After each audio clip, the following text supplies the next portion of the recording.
Duyên diệu này đêm nay muôn ngàn ánh sao rạng ngời, hòa cùng câu hát thiên thần báo tin vui mừng. Bình an cho muôn dân trời cao vinh hiển danh Ngài, hạnh phúc đến cho trần gian Giêsu ra đời. Đêm nay con trời Giáng sinh là người, Ngài vào dương thế đến muôn vương cho người.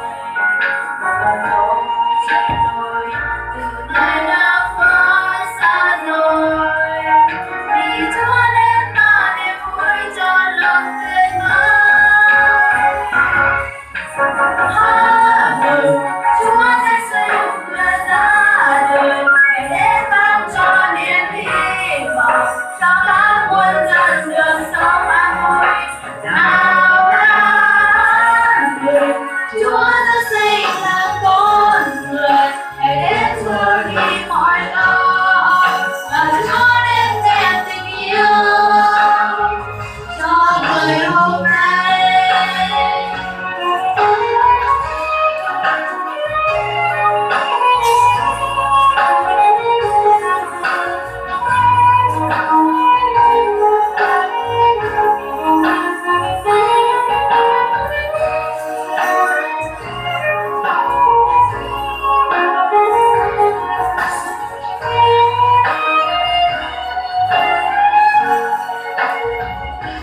Huyền diệu thay đêm nay muôn ngàn ánh sao rạng ngời, hòa cùng câu hát thiên thần báo tin vui mừng.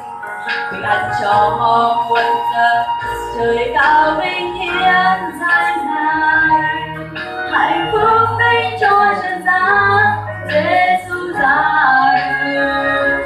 Huyền diệu thay đêm nay con trời Giáng sinh là người, Ngài vào dương thế đến một Chúa ơn cho người. Và đó trời từ nay đã quá xa rồi, vì Chúa đến là niềm vui cho lòng tươi mới. Chúa Giêsu vừa ra đời, Ngài đến ban cho niềm hy vọng cho các muôn dân được sống an vui. Nào ta mừng Chúa Giáng sinh là con người, Ngài đến xua đi mọi lo, và Chúa đến đem tình yêu. Nào ta mừng Chúa Giêsu vừa ra đời, Ngài đến ban cho niềm hy vọng cho các muôn dân được sống an vui.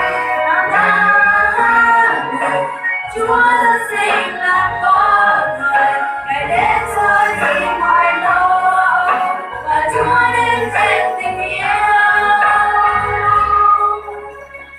cho người.